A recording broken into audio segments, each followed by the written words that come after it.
Je situace dneska v českém sklářském průmyslu jako všude ve světě.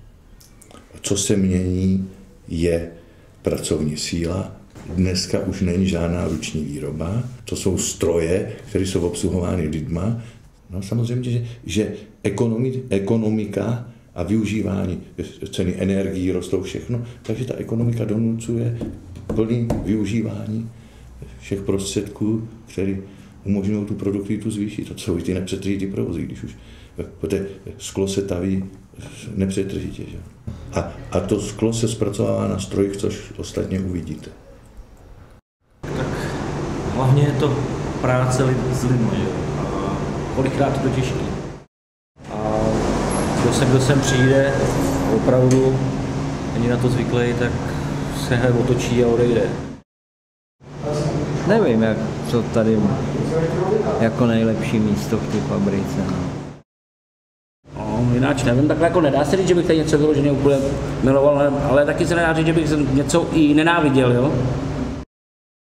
Proti přírodě člověk prostě v noci bych chtěl spát, že jo, jako. Dneska není prostě taková doba, že by se nechalo tak nějak moc vyskakovat. Kor tady. Tak záleží na člověku. Buď se mu tady líbí, nebo ne. No, ty noční jako, samozřejmě, že já bych nejradši byl doma spinkal bych, že jo. O noci se má spát. No, ale nedá se nic dělat, prostě takový provoz je nepřetržitý a není to jenom tady, že jo. Je to hodně, nedá se nic dělat, no, prostě to tak je daný.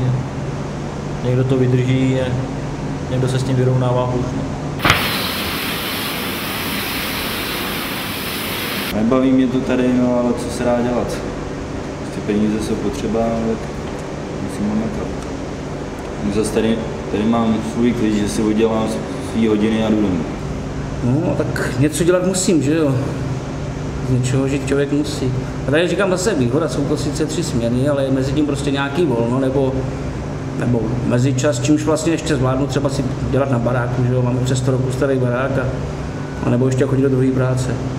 Ti mi moc nevidějí a když mě vidějí, tak kdy už zase přijedeš a jako jde to dělat, no, a člověk musí mít trpělivost. Spíš radši dělám tu noční nebo odpolední, to ranní, to je vstávání, vlastně člověk se navykne, že dělá v noci, se vyspí nádherně ráno. Tak... Ono takhle, když je třeba, že jo, když je třeba krátká noč, když je jedna za sebou, tak se to nechá. A nebo kolikrát nejdu spát vůbec, jako jo. Jdu třeba do své druhé práce. Ale jo, taky, jak tady říkal kolega předtím, tak vlastně z začátku je to ozvyk, no. Byl to těžký začátek, no. No a potom se hrozně rychle usíná, říkám to jako hlavně po těch 12 hodinových směnách, jo, to je opravdu člověk, je docela odvaný, zničený.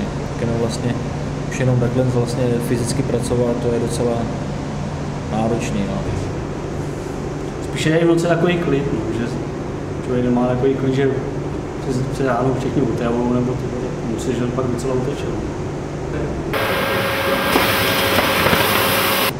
Člověk musí pracovat tak, aby se vydělal a je to vlastně, nejsme placený hodinově, jsme placený od výroby. Nemám potřebu teď někam utíkat, jedině tak jako soukromně a to by musel jsem vymyslet hrozný biznis, aby jsem se nebál do toho jít. Uvidíme, jako samozřejmě může tenhle podnik fungovat ještě hodně dlouho a najednou stane se, že prostě vám oznámí, že je třeba konec. To se může stát kdekoliv. To se nedá nic dělat, potom jsme si museli zařídit podle toho.